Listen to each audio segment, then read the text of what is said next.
Everyone, स्वागत है आपका कंट्रोल एंड कोऑर्डिनेशन के क्विक रिवीजन लेक्चर में। तो आज हम कंट्रोल एंड कोऑर्डिनेशन को बहुत ही क्विकली रिवाइज करने वाले हैं। तो चलिए लेक्चर को स्टार्ट करते हैं। तो सबसे पहली बात आती है कि कंट्रोल एंड कोऑर्डिनेशन होता क्या है। देखिए, जब भी हमारी बॉडी को कुछ काम करना होता है तो हम अपने ब्रेन के थ्रू अपनी बॉडी के हर पार्ट को कंट्रोल करते हैं। जैसे कि मैं अभी अपने हाथ के मूवमेंट को कंट्रोल कर रही हूँ, तो ये होता है कंट्रोल। और कोऑर्डिनेशन क्या होता है, जैसे इस टाइम मैं आपको पढ़ा रही हूँ तो पढ़ाने टाइम मेरी आंखें, मेरे पैर, मेरे हाथ सब एक साथ काम कर रहे हैं और एक वेल ऑर्गेनाइज तरीके से काम कर पा रहे हैं, यानी कि साथ में काम कर रहे हैं और एक सही तरीके से काम कर रहे हैं। तो इसको बोला जाता है कोऑर्डिनेशन, यानी कि सभी ऑर्गन्स का एक साथ एक तरीके से काम करना, उसको बोला जाता है कोऑर्डिनेशन। अब हमारी बॉडी में कंट्रोल एंड कोऑर्डिनेशन दो सिस्टम से होता है। जैसे कि हमारी बॉडी में हर फंक्शन को करने के लिए कोई ना कोई सिस्टम होता है, इसी तरीके से कंट्रोल एंड कोऑर्डिनेशन को करने के लिए भी हमारी बॉडी में दो सिस्टम प्रेजेंट है।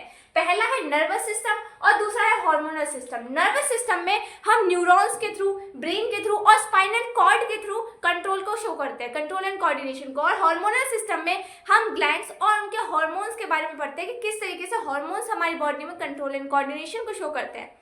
ठीक है, अब इसमें कुछ इंपॉर्टेंट टर्म्स देख लेते हैं। इंपॉर्टेंट टर्म्स क्या है? स्टिमुलस, रिस्पॉन्स, रिसेप्टर और इफेक्टर। इनका क्या मतलब होता है? देखिए, जैसे फॉर एग्जांपल आपके साथ आपने क्या देखा कि आपको कोई थप्पड़ मारने वाला है, आपने फटाफट से क्या करा, अपने गाल पर इस तरीके से हाथ लगा लिया। तो अब इस रिस्पांस को, इस स्टिमुलस को देखते हैं कि इसमें क्या हुआ। देखिए, आपकी आंखों ने देखा, क्या देखा कि कोई आपको थप्पड़ मारने वाला है, और क्या हुआ, फिर फटाफट से सिग्नल आपके ब्रेन के पास गया। ठीक है, ब्रेन ने आपके हाथ को सिग्नल दिया कि गाल पे हाथ लगाओ, कहीं कोई थप्पड़ ना मार दे। ठीक है, तो अब जो आपने देखा, यानी कि जो आपने स्टिमुलस लिया, जो चेंज हुआ एनवायरनमेंट में कि कोई आपको थप्पड़ मारने वाला है, वो चेंज जो एनवायरनमेंट में होता है उसको बोलते हैं स्टिमुलस। यानी कि जो भी चीज हो रही है आपके आसपास, जिस चीज को आप देख रहे हैं, उसको बोला जाता है स्टिमुलस। या फिर आपके एनवायरनमेंट में कोई भी चेंज, जैसे कि यहाँ पर था थप्पड़, तो थप्पड़ लगने वाला था आपको, तो वो क्या हो गया, वो एक तरीके का स्टिमुलस हो गया। रिस्पॉन्स, अब रिस्पॉन्स होता है, रिस्पॉन्स क्या होता है, रिएक्शन टू द स्टिमुलस। यानी कि आपने जब गाल पे हाथ लगाया तो उस स्टिमुलस के लिए आपने रिस्पॉन्स को शो करा, यानी कि उसके लिए आपने कुछ रिएक्शन दिया, तो उसको बोला जाएगा स्टिमुलस। रिसेप्टर क्या होता है? वो सेंस ऑर्गन जिसने स्टिमुलस को लिया, यानी कि आपकी आंखें, जैसे आपकी आंखों ने देखा था कि थप्पड़ मारने वाला है कोई, तो क्या हुआ, वो सेंस ऑर्गन जिसने स्टिमुलस को लिया उसको बोला जाता है रिसेप्टर। और इफेक्टर क्या होता है? वो ऑर्गन जिसने रिस्पॉन्स को शो किया, जैसे कि आपने हाथ से अपने गाल को टच किया था, तो हाथ क्या हो गया इस टाइम पे, इफेक्टर। तो आइज हो गई, हम आइज ने क्या देखा, स्टिमुलस को देखा, और आइज खुद क्या है, एक तरीके का रिसेप्टर है। फिर ब्रेन को सिग्नल गया, ब्रेन ने वापस से आपको रिस्पॉन्स शो करने के लिए कहा, जो आपने रिएक्शन दिया वो हो गया रिस्पॉन्स। और किसके थ्रू दिया? मसल्स के थ्रू दिया, यानी कि आपके हाथों के मसल्स के थ्रू दिया, तो वो हो गया आपका इफेक्टर। आगे देखते हैं न्यूरॉन का स्ट्रक्चर क्या होता है। न्यूरॉन का स्ट्रक्चर, तो न्यूरॉन क्या होती है, हमारी बॉडी की ऐसी सेल होती है जो एक जगह से दूसरी जगह हमारे सिग्नल को लेकर के जाती है। अब न्यूरॉन हमारी बॉडी की लॉन्गेस्ट सेल होती है और इसमें हमारे सिग्नल इलेक्ट्रिकल इंपल्सेस के फॉर्म में ट्रेवल करते हैं। आइए देखते हैं न्यूरॉन का स्ट्रक्चर कैसा होता है। ये है हमारे न्यूरॉन। न्यूरॉन की जो हमारे लंबे लंबे स्ट्रक्चर निकल रहे हैं, इनको बोला जाता है डेंड्राइट्स। उसके बाद एक मेन बॉडी होती है जिसे बोलते हैं सेल बॉडी या फिर साइटोन। फिर हमने देखा एक लॉन्ग ट्यूब होती है जिसको बोला जाता है एक्सॉन, और इसके बाद एक्सॉन छोटे छोटे पार्ट्स में टूट जाती है और एंड पर जाकर के उसके कुछ बल्ब जैसे स्ट्रक्चर आपको दिखाई देते हैं। इन बल्ब को कहते हैं नर्व एंडिंग या फिर एक्सॉन टर्मिनस। अब आपने देखा ये जो एक्सॉन है, जो लंबी सी ट्यूब है, इसके चारों तरफ एक तरीके से क्या कवर है, एक शीट कवर्ड है जो इसको कवर किए हुए है, उसको बोला जाता है माइलिन शीट। ये पैचेस में प्रेजेंट होती है, यानी कि बीच बीच में से टूटी हुई होती है। एक कवर हुआ, फिर छोटा सा कवर दूसरा होता है, फिर तीसरा, इस तरीके से हमारी माइलिन शीट होती है। अब इनके फंक्शन देखते हैं। जो डेंड्राइट्स होती है वो सारी हमारी जो न्यूरॉन्स होती है एक दूसरे से कनेक्टेड होती है। तो जो डेंड्राइट होती है, डेंड्राइट दूसरी न्यूरॉन में से क्या लेती है, स्टिमुलस को, या फिर कह सकते हैं कि नर्व इंपल्सेस को दूसरी हमारे न्यूरॉन में से कैच करती है। अब न्यूरॉन, हमारी जो न्यूरॉन होती है इसमें डेंड्राइट से हमारा क्या आता है, हमारी इलेक्ट्रिकल इंपल्स आती है। इलेक्ट्रिकल इंपल्स फिर आती है हमारी सेल बॉडी के अंदर। सेल बॉडी से जो हमारी इलेक्ट्रिकल इंपल्स है, फिर वो ट्रेवल करती है इस लॉन्ग ट्यूब में जिसका नाम होता है एक्सॉन, और एक्सॉन से फिर जाती है और लास्ट में यहाँ पर जिसको बोला जाता है नर्व एंडिंग या फिर एक्सॉन टर्मिनल्स। अब इसके बीच में माइलिन शीट का काम होता है कि अगर जो इलेक्ट्रिकल इंपल्स जा रहा है वो कहीं क्या हो, उसके ट्रैवल में कहीं कोई ना कोई दिक्कत ना आ जाए या कहीं उसमें लीकेज ना हो जाए, उसको प्रिवेंट करने के लिए होती है हमारी माइलिन शीट। अगर हम इसका पाथवे देखें पाथ में होता है, पहले डेंड्राइट में हमारी नर्व इम्पल्स आती है दूसरी नर्व से, फिर जाती है साइटोन में या फिर सेल बॉडी में, फिर जाती है एक्सॉन में, फिर जाती है एक्सॉन टर्मिनल्स के अंदर। अब अगर हम एक्सॉन टर्मिनल को बड़ा करके देखें और उसका हम क्या देखें, मसल से उसका कनेक्शन देखें, क्योंकि सारी हमारी जितनी भी न्यूरॉन्स होती है वो मसल से जाकर के अटैच होती है, क्योंकि कहीं ना कहीं वो उनको स्टिमुलस प्रोवाइड करती हैं। ठीक है, तो यहाँ पे क्या हुआ, हमने क्या देखना है कि ये जो एक्सॉन टर्मिनल है ये किससे कनेक्टेड है, हमारी मसल से कनेक्टेड है। अब एक्सॉन टर्मिनल में जो हमारी नर्व इम्पल्स होती है वो केमिकल्स में कन्वर्ट कर दी जाती है ताकि वो इजीली दूसरे हमारे सेल में ट्रांसफर की जा सके।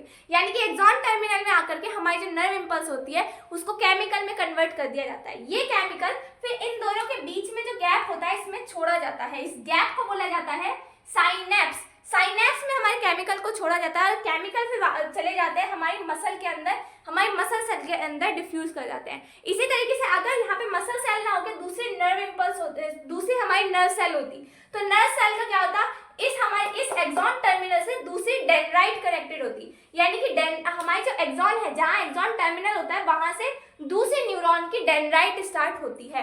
अब देखिए यहाँ पे न्यूरॉन और मसल दोनों का जंक्शन है, इसलिए इसको बोला जाता है न्यूरोमस्कुलर जंक्शन। अब हमारी बॉडी में ये जो हम स्टिमुलस लेते हैं ये बहुत सारे सेंस ऑर्गन्स के थ्रू लेते हैं और सेंस ऑर्गन में प्रेजेंट होते हैं रिसेप्टर्स।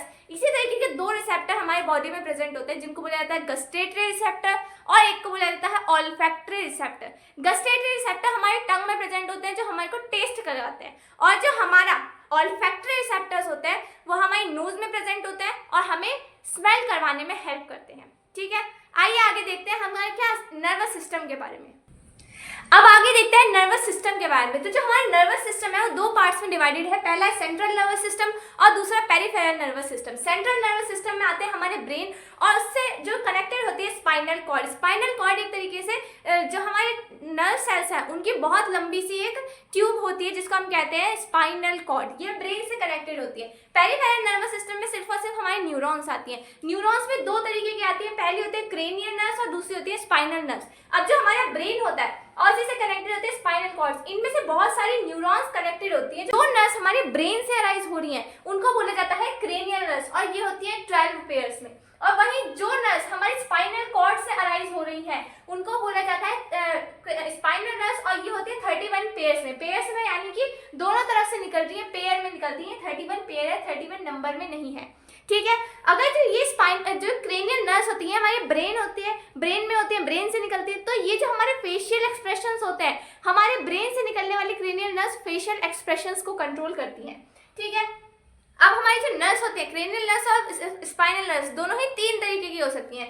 पहली सेंसरी न्यूरॉन, दूसरी हो सकती है मोटर न्यूरॉन और तीसरी हो सकती है रिले न्यूरॉन्स। अब ये न्यूरॉन्स तीन तरीके की कैसे होती हैं, देखिए सेंसरी न्यूरॉन वो न्यूरॉन होती है जो हमारे ऑर्गन से ब्रेन तक सिग्नल को लेकर के आती हैं। जैसे कि आपने किसी ऑब्जेक्ट को टच किया, गर्म ऑब्जेक्ट को आपने टच किया तो उसका स्टिमुलस ब्रेन तक आएगा।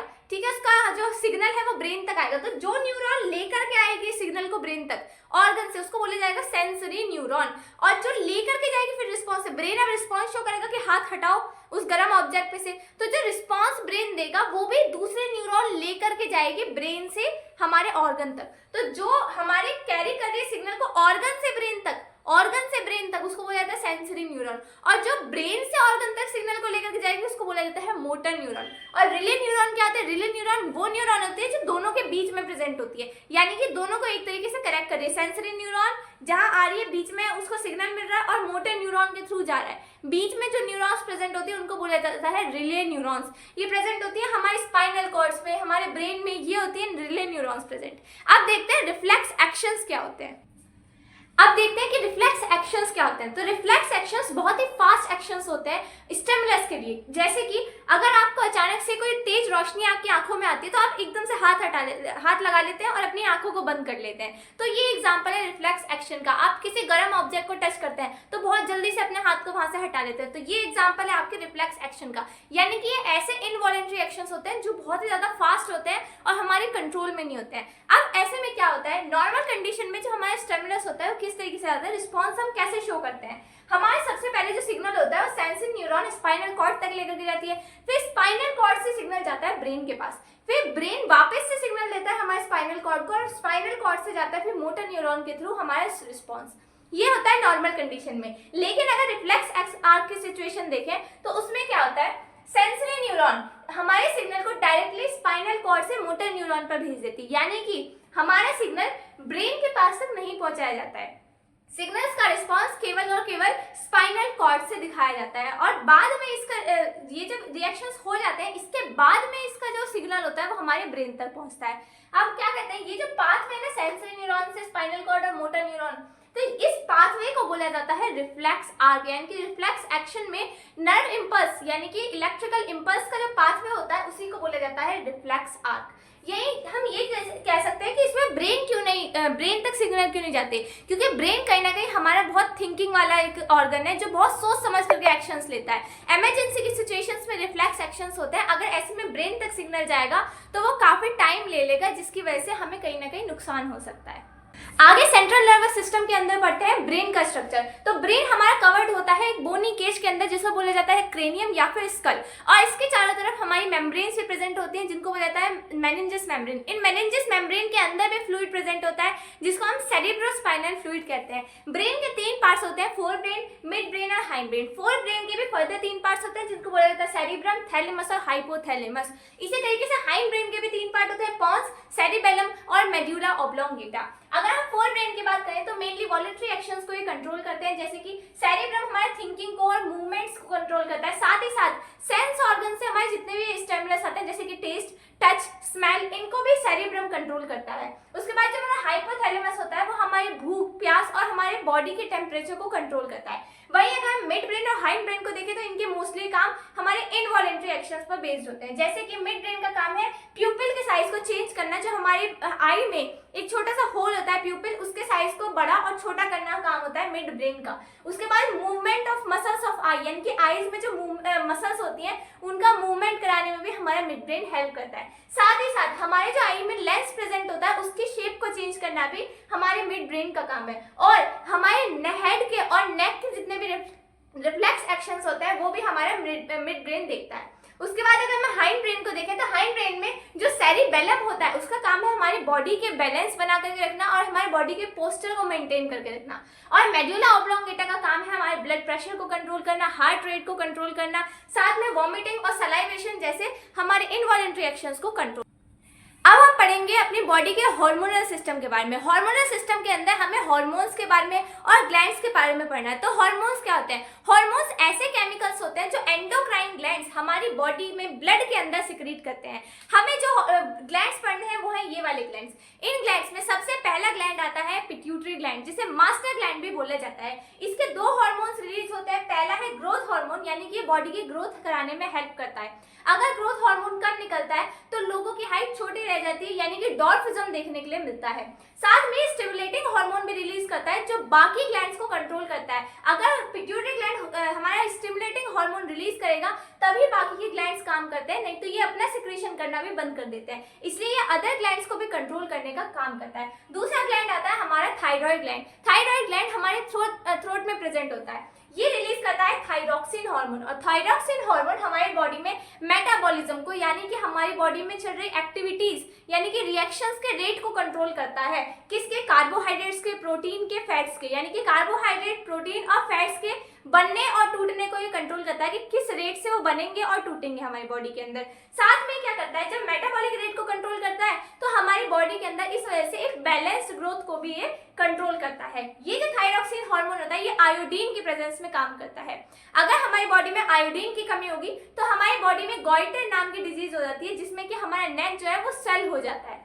अगर दूसरा ग्लैंड देखें हम, उसमें है पैनक्रियास। पैनक्रियास होता है हमारे ड्यूडेनम के अंदर, यानी कि स्टमक और स्मॉल इंटेस्टाइन के बीच में प्रेजेंट होता है लीफ शेप का ग्लैंड। पैनक्रियास जो होता है, पैनक्रिया हमारा इंसुलिन हार्मोन रिलीज करता है। इंसुलिन हार्मोन का काम है हमारी बॉडी में ब्लड शुगर लेवल को कंट्रोल करना। अगर इंसुलिन हार्मोन हमारा कम सिक्रीट होगा तो हमारा ब्लड शुगर लेवल बढ़ जाता है, और अगर पैनक्रिया ग्लैंड में कुछ दिक्कत आती है तभी हमें एक डिजीज हो जाती है जिसका नाम होता है डायबिटीज। इसी टाइम पे हमें इंसुलिन के इंजेक्शंस भी लगाए जाते हैं। दूसरा ग्लैंड देखें हम, वो है एड्रिनल ग्लैंड। ये ग्लैंड हमारी दोनों किडनीज के ऊपर प्रेजेंट होता है। इस ग्लैंड का काम है एड्रिनल हार्मोन या फिर स्ट्रेस हार्मोन को रिलीज करना। स्ट्रेस हार्मोन क्या करता है, 3F की सिचुएशन में यानी कि फाइट, फ्लाइट या फिर फियर वाली सिचुएशन में, किसी भी हमारी स्ट्रेस वाली सिचुएशन में हमारी बॉडी को उस सिचुएशन के लिए कंट्रोल करता है, बॉडी को तैयार करता है। क्या करता है, हमें हमारी बॉडी में हार्ट रेट को बढ़ा देता है, साथ में ब्रीदिंग रेट को बढ़ा देता है, हमारे जो डाइजेस्टिव सिस्टम है, स्किन है, उसमें ब्लड सप्लाई को कम कर देता है, जो स्केलेटल मसल है उनको ज्यादा एक्टिव कर देता है। ये काम होता है हमारे एड्रेनल ग्लैंड का। अब अगर हम बाकी के 2 ग्लैंड्स देखें, वो हमारे टेस्टिस और ओवरी। टेस्टिस और ओवरी हमारे सेक्स ग्लैंड्स होते हैं, यानी कि ये हमारे सेक्स हार्मोन्स को रिलीज करते हैं, जिनका नाम है टेस्टोस्टेरोन और ईस्ट्रोजन। ये जो हमारे हार्मोन्स होते हैं, ये हमारे बॉडी में प्यूबर्टी के टाइम पर होने वाले चेंजेस को कंट्रोल करते हैं, जैसे कि प्यूबिक एरिया में हेयर की ग्रोथ, लड़कों में बियर्ड आ जाना है ना, एडम्स एप्पल का ग्रोथ होना, ये सब कंट्रोल करते हैं हमारे ये सेक्स हार्मोन्स। साथ में हमारी बॉडी को आगे के टाइम पर रिप्रोडक्शन करने के लिए केपेबल बनाने में ये ग्लैंड्स हेल्प करते हैं। और एक हमारा ग्लैंड होता है जिसको बोला जाता है हाइपोथैलेमस, जो हमने पढ़ा था 4 ब्रेन का पार्ट होता है। तो उसका काम होता है इस पिट्यूटरी ग्लैंड को भी क्या करना है, इंस्ट्रक्शंस देना है। पिट्यूटरी ग्लैंड इन सभी ग्लैंड्स को इंस्ट्रक्शन दे रहा है, लेकिन पिट्यूटरी ग्लैंड को भी इंस्ट्रक्शन देता है कि हार्मोन रिलीज करवाना है या हार्मोन बंद करवाना है, जिसके लिए वो रिलीजिंग हार्मोन और इनहिबिटिंग हार्मोन्स को रिलीज करता है। यानी कि हाइपोथैलेमस पिट्यूटरी ग्लैंड को भी कंट्रोल करने वाला ग्लैंड है। तो ये सब ग्लैंड है हमारे हार्मोनल सिस्टम के अंदर। आगे देखते हैं हम प्लांट में कंट्रोल एंड कोऑर्डिनेशन कैसे किया जाता है। अब देखते हैं प्लांट्स में कंट्रोल एंड कोऑर्डिनेशन किस तरीके से किया जाता है। तो देखिए, प्लांट्स के अंदर एक नर्वस सिस्टम प्रेजेंट नहीं होता है, ना ही उनके अंदर मसल्स प्रेजेंट होती हैं। फिर भी जो प्लांट्स होते हैं वो रिस्पॉन्स किस तरीके से शो करते हैं, जो प्लांट्स होते हैं वो रिस्पॉन्स शो करते हैं मूवमेंट्स के लिए। मूवमेंट्स के फॉर्म में हमारे जो प्लांट्स होते हैं वो रिस्पॉन्स को शो करते हैं। मूवमेंट्स भी हमारे प्लांट्स में कैसे होते हैं, मूवमेंट 2 तरीके के हो सकते हैं, या तो ट्रॉफिक मूवमेंट्स या फिर नास्टिक मूवमेंट्स। जो ट्रॉफिक मूवमेंट्स होते हैं वो ऐसे मूवमेंट होते हैं जो ग्रोथ की वजह से हमें दिखाई देते हैं, और नास्टिक मूवमेंट्स ऐसे मूवमेंट होते हैं जिनमें ग्रोथ नहीं होती, सिर्फ मूवमेंट दिखाया जाता है। वहीं जो हमारे ट्रॉफिक मूवमेंट्स होते हैं उसमें कोई ना कोई पर्टिकुलर डायरेक्शन होती है, लेकिन जो हमारे नास्टिक मूवमेंट्स होते हैं उनमें कोई भी डायरेक्शन नहीं होती है, वो किसी भी साइड में मूवमेंट को अपने शो कर सकते हैं। अब अगर हम ट्रॉफिक मूवमेंट्स को देखें तो ट्रॉफिक मूवमेंट्स के 5 पार्ट्स होते हैं। कौन कौन से, फोटोट्रॉफिक, जियोट्रॉफिक, हाइड्रोट्रॉफिक, थिग्मोट्रॉफिक और कीमोट्रॉफिक मूवमेंट्स। अब फोटोट्रॉफिक मूवमेंट क्या होता है, देखिए जो प्लांट्स होते हैं उसके जो स्टेम्स होती हैं वो हमेशा लाइट की साइड मूव करना चाहती हैं, यानी कि सनलाइट की तरफ मूव करना चाहती हैं। अगर आप एक प्लांट को अंधेरे कमरे में रख दें और एक साइड से विंडो से उसके ऊपर लाइट आ रही है, तो जो प्लांट का मूवमेंट होगा वो लाइट की तरफ होगा, यानी ये प्लांट लाइट की तरफ बेंड कर जाएगा। ऐसे मूवमेंट को बोला जाता है फोटोट्रॉफिक मूवमेंट। फोटोट्रॉफिक मूवमेंट में जो हमारी स्टेम्स होती हैं वो हमारी लाइट की तरफ मूव करती हैं, जो हमारी रूट्स होती हैं वो लाइट से अवे मूव करती हैं, यानी कि जो हमारी स्टेम्स होती हैं वो पॉजिटिव फोटोट्रॉफिज्म को शो करती हैं और जो रूट्स होती हैं वो नेगेटिव फोटोट्रॉफिज्म को शो करती हैं। इसके बाद अगर हम देखें जियोट्रॉफिक मूवमेंट क्या होता है, तो जियोट्रॉफिक मूवमेंट वो होता है जब प्लांट्स ग्रेविटी के लिए अपने रिस्पॉन्स को शो करता है। जैसे कि आपने देखा होगा जो प्लांट्स की रूट्स होती हैं वो हमेशा नीचे की साइड ग्रो करती हैं, यानी कि वो हमेशा ग्रेविटी की तरफ अट्रैक्ट होती हैं, और जो हमारी स्टेम्स होती हैं वो हमेशा ग्रेविटी के अगेंस्ट में ग्रो करती है, यानी कि जो हमारी स्टेम्स होती हैं वो नेगेटिव जियोट्रॉफिज्म को शो करती हैं और जो हमारी रूट्स होती हैं वो पॉजिटिव जियोट्रॉफिज्म को शो करती हैं। वहीं अगर हम देखें हाइड्रोट्रॉफिक मूवमेंट को, तो हाइड्रोट्रॉफिक मूवमेंट्स ऐसे मूवमेंट होते हैं जो हमारे वाटर के लिए शो करे जाते हैं। जैसे कि हमारी जो रूट्स होती हैं वो हमेशा पानी को एब्जॉर्ब करने के लिए पानी की तरफ अट्रैक्ट होती हैं। जिस साइड में उनको पानी मिलता है उसी साइड हमारे रूट्स का मूवमेंट स्टार्ट हो जाता है, उनकी ग्रोथ स्टार्ट हो जाती है। ऐसे मूवमेंट को कहा जाता है हाइड्रोट्रॉफिक मूवमेंट्स, यानी कि जो रूट्स होती हैं वो पॉजिटिव हाइड्रोट्रॉफिक मूवमेंट को शो करती हैं और जो स्टेम्स होती हैं वो नेगेटिव हाइड्रोट्रॉफिक मूवमेंट को शो करती हैं। अब आता है थिग्मोट्रॉफिक मूवमेंट। थिग्मोट्रॉफिक मूवमेंट ऐसे मूवमेंट होते हैं जो हमारे टच के लिए देखे जाते हैं। जैसे कि आपने देखा होगा कई पेड़ जो होते हैं वो बेल की फॉर्म में हमारे ग्रो करते हैं। जैसे कि अगर उस बेल को कोई भी टच मिलेगा या फिर सॉलिड ऑब्जेक्ट मिलेगा तो वो उसके अराउंड कॉइल करने लग जाती है।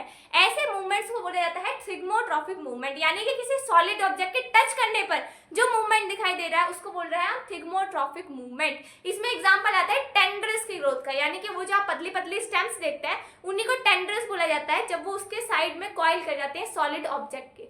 ठीक है, फिर आता है फिफ्थ हमारा कीमोट्रॉफिक मूवमेंट। तो कीमोट्रॉफिक मूवमेंट क्या होता है, केमिकल्स के लिए अगर हम क्या कर रहे हैं, रिस्पॉन्स को शो कर रहे हैं प्लांट्स, तो उसको बोला जाता है कीमोट्रॉफिक मूवमेंट। कीमोट्रॉफिक मूवमेंट में एग्जांपल आता है पॉलन ट्यूब का। देखिए प्लांट्स में क्या होता है, जो हमारा फीमेल पार्ट होता है, फीमेल पार्ट के पास हमारा पॉलन ग्रेन आता है और पॉलन ग्रेन आने के बाद उसमें से एक पॉलन ट्यूब निकलती है। अब पॉलन ट्यूब का जो मूवमेंट होता है वो हमारे ओव्यूल की तरफ कैसे जाता है, क्योंकि ओव्यूल कुछ केमिकल्स को रिलीज करते हैं और उन केमिकल्स को सेंस करते हुए हमारा जो पॉलन ट्यूब है वो ओव्यूल की साइड मूव करती है। यानी कि हमारे कीमोट्रॉफिक मूवमेंट में एग्जांपल आता है हमारे पॉलन ट्यूब का।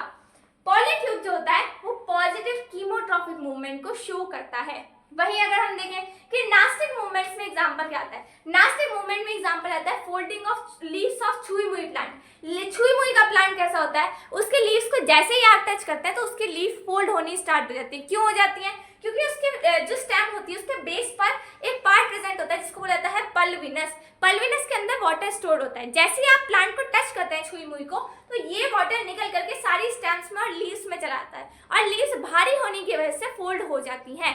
यानी कि हम कह सकते हैं कि पानी के प्रेशर की वजह से, यानी कि ऑस्मोटिक प्रेशर की वजह से क्या हो रहा है, यहाँ पर हमारा मूवमेंट देखने के लिए मिल रहा है। यहाँ पर भी हमारा स्टिमुलस, टच, टेम्परेचर कुछ भी हो सकता है, लेकिन अंतर यह है कि यहाँ पे डायरेक्शन लेस होता है। यानी कि आप छुई मुई के प्लांट की किसी भी लीव को टच करें लेकिन पूरे छुई मुई की जो स्टेम वाली जितनी भी उस पर लीव्स प्रेजेंट होंगी सारी की सारी बंद हो जाएंगे। आपके टच पर डिपेंड नहीं करता कि वो किस साइड से बंद होंगी। ठीक है, इतना समझ में आ गया होगा। अब देखते हैं आगे प्लांट हार्मोन्स के बारे में। देखते हैं प्लांट हार्मोन्स के बारे में। देखिए प्लांट्स के अंदर नर्वस सिस्टम प्रेजेंट नहीं होता है, इसलिए उनके अंदर कंट्रोल एंड कोऑर्डिनेशन सिर्फ और सिर्फ हार्मोन्स के थ्रू देखने के लिए मिलता है। प्लांट के अंदर 5 तरीके के हार्मोन्स पाए जाते हैं, जिनमें से ऊपर वाले जो 3 हैं यानी कि ऑक्सिन, जिबरलिन और साइटोकाइनिन, ये हेल्प कराते हैं आपकी ग्रोथ में। यानी कि ये आपके प्लांट की ग्रोथ में हेल्प कराते हैं, ग्रोथ रेगुलेटर हार्मोन्स होते हैं। और वहीं जो एब्सिसिक एसिड और एथाइलिन हार्मोन होते हैं ये ग्रोथ इनहिबिटर हार्मोन होते हैं, यानी कि ग्रोथ को रुकवाते हैं। अगर हम देखें ऑक्सिन हार्मोन, तो ऑक्सिन हार्मोन प्लांट के रूट्स पर